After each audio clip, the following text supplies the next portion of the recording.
Grief is the thing that grabs hold of you and squeezes tight. It hovers yet needs not be a constant visitor. You will prevail, you are not alone. Hey everyone, I am Kristina from KristinaReisinger.com, and today I'm here with my husband Caleb. Hey. Again.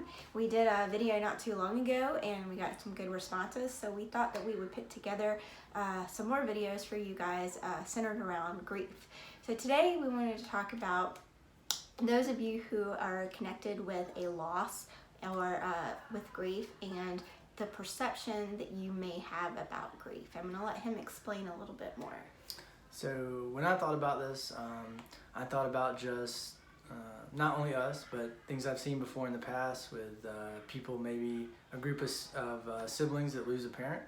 And what it is just the perception of the different people surrounding the loss about one another. In other words, hey, this person is grieving too much, or hey, that person doesn't care as much as I do. They don't appear to be affected by this loss. They're not grieving as much as I think they should, because clearly I'm super upset and this person doesn't appear to be. And we experienced this with the loss of Isabella, our daughter, amongst ourselves, I would say. Right. And before we get into that, I would just want to say that everybody's grief is unique. We all have different lifestyles, different life experiences, and we certainly all have different personalities. I know Caleb and I are 180 out, and so our thought processes are different. And the way that we just do things is different. So the thing to do here is not compare your grief if you can. Realize that everybody has a different perception. So I'm going to let him go ahead and just kind of talk about us, I guess. So from our experience, I was probably the person that, at least she'll tell it, but I didn't grieve enough. And then Kristina would be the party that's perhaps perceived to be grieving too much or too long or what have you. And this is based on us as individuals, our personality, like she said, but also our experience. I think I've had quite a bit more experience around people in my family and elsewhere in my travels that have passed away.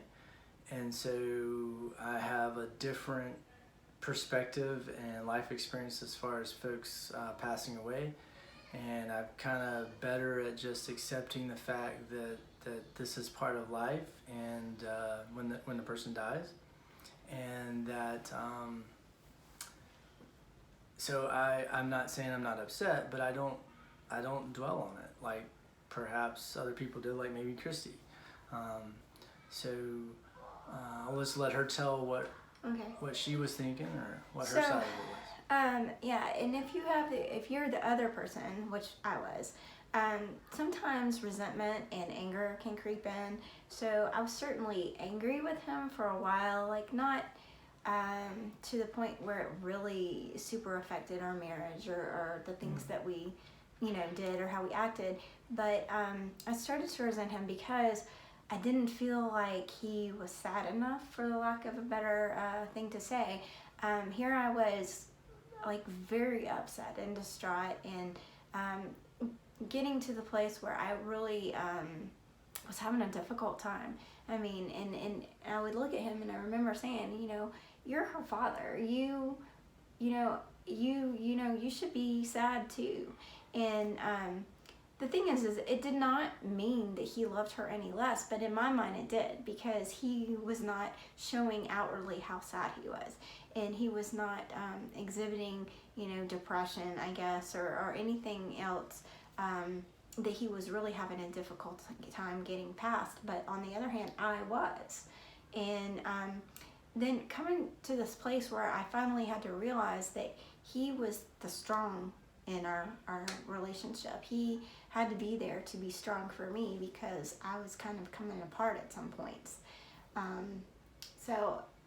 Knowing that you still loved her was huge for me.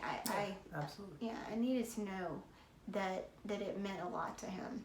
But we were able to work that out. But you see that with other people too, where they think about things differently. Mm-hmm.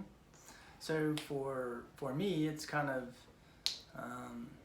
not that I still won't get sad if I think about it, but that doesn't seem to happen as often as it does for Kristina.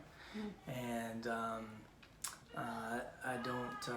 I kind of made peace with it, so to speak, and I did it a much faster rate than she would, I would say. So for me, it was, there was a lot of what ifs for her. Right. We had these conversations where I would get frustrated because we've already talked about this multiple times, and she's still continuing to replay what had occurred and try to think of all the stuff that we should have done differently, or maybe if we'd done this or that, then Isabella would still be alive. And for me, I just don't see the point in that, and don't care to do that because it's not going to bring her back. So why should I start to think about this stuff? Because to me, it matters, doesn't matter at all.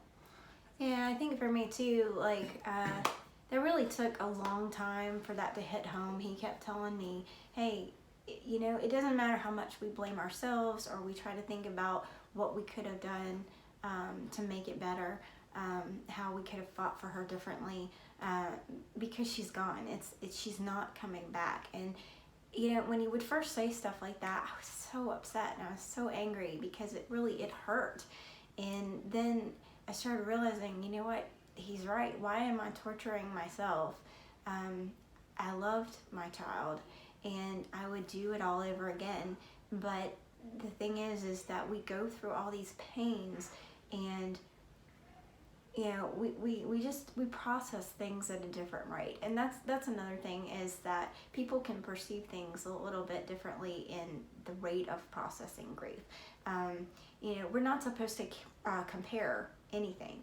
I can't compare my feelings for her to his feelings, because we grieve and heal at different times. You can't expect somebody else to get over it. We don't want to hear get over it. We don't want to bother people either, because sometimes, I know for me, I felt like people wanted or expected me to get over it. But, that was just my perception of things. Other people never told me. He never told me I had to get over it. He did say... That would be incredibly stupid. Yeah. Well, he did say we can't bring her back. It doesn't matter how much you blame yourself or beat yourself up. We can't bring her back. And that was kind of maybe the turning point for me, where I realized, you know what, I just want to love her from here. So, you have anything else that you wanted to add to that? Just as we're getting kind of close to wrapping up, the thing I would say is to, like I mentioned in the first video, my hope is this just brings some understanding and some different thought perspective, where if this situation occurs, you'll stop and just think about, question what you think if it's actually true about the other person.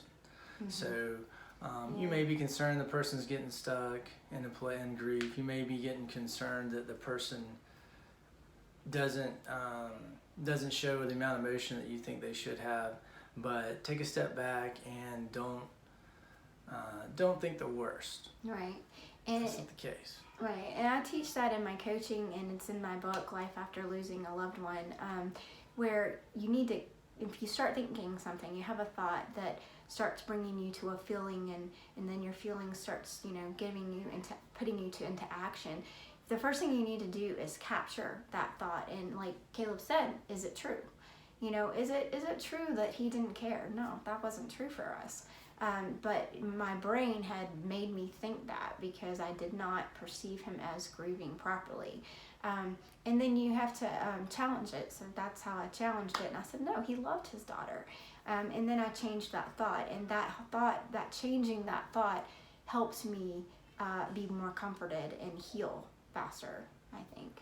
So realizing that he did love her and he was supportive of me absolutely helped me in that grieving process. So I'd urge you, when you are grieving, or if you have a family or friend who is grieving, to try to, get rid of any expectations and any perceptions that you have of how someone should be grieving or about how they grieve.